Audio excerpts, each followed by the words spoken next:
pulis na naman. After naharasin ng isang pulis ang isang movie rider, yung rider pa ang humingi ng sorry sa pulis nang sila ay mapunta sa barangay. Marinig yan. Ano bang kwento? Anong type ng pulis? Yes sir, initially lang po, nagkaroon po, base po doon sa hawak-hawak nating SMS report, nagkaroon po sila ng pagtatalo at ang nakalagay po doon, sasaktan niya itong pulis natin. Kaya itong pulis po natin ay aarestuhin siya. Nagkataon naman po na may mga tao doon at nakahingi po ng police assistance doon sa malapit nating mga pulis na nandun na nagbabantay. Kung saan responde po ito.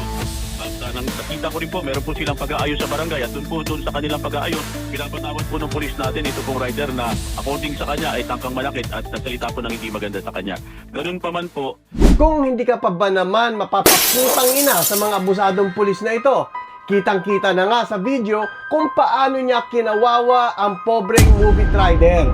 Tapos, siya pa ang makapalang muka na magsabi na siya ay naargabyado. Ngayon mga kababayan, kung wala ang future president natin na si Senator Raffy Tulfo, ay kanino magsusumbong ang kawawang movie rider? Sa pulis, kitang-kita naman na sa halip na yung abusadong pulis ang arestuhin dahil sa pagdadala ng baril na nakasibilyan at walang helmet, ayun pang movie rider ang inaresto.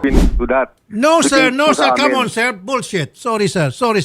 Come on. Unruly, taka muna, gusto pa niya mag-assault, 3 pulis versus isa, saka may baril.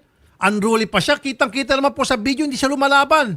Kinakatok-katok helmet niya. Actually, sir, yun po talaga yung nangyayari. He is out of control. He is aggressive. He is No, sir. Let's look at the video. Play niyo yung video. Ngayon ninyo sabihin sa akin na walang mahirap at mayaman at makapangyarihan pagdating sa pagkuha ng hustisya.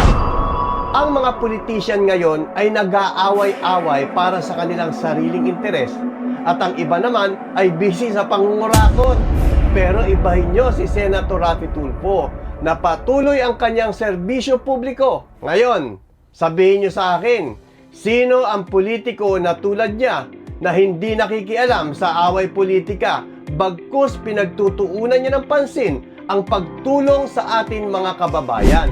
Dito ay makikita natin na pilit na kinakampihan ng mga responding pulis ang kanilang kabaro. Pero kilala naman natin si Senator Raffy Tulfo na ang puso ay para sa mga naaapi. Ay kanya itong sinupalpal at dinipensahan ang naturang movie rider. At dahil sa laki ng impluensya ni Senator Raffy Tulfo ay hindi umubra ang kademonyuhan ng mga ito. Tuluyan niya na sinuspinde at pinaimbestigahan ang naturang abusadong pulis. Kasabay nito ay nagbigay ng tulong si Senator Raffy Tulfo sa isang movie rider dahil hindi siya nakapagtrabaho dahil sa takot. Maraming salamat sa iyo, future President Raffy Tulfo.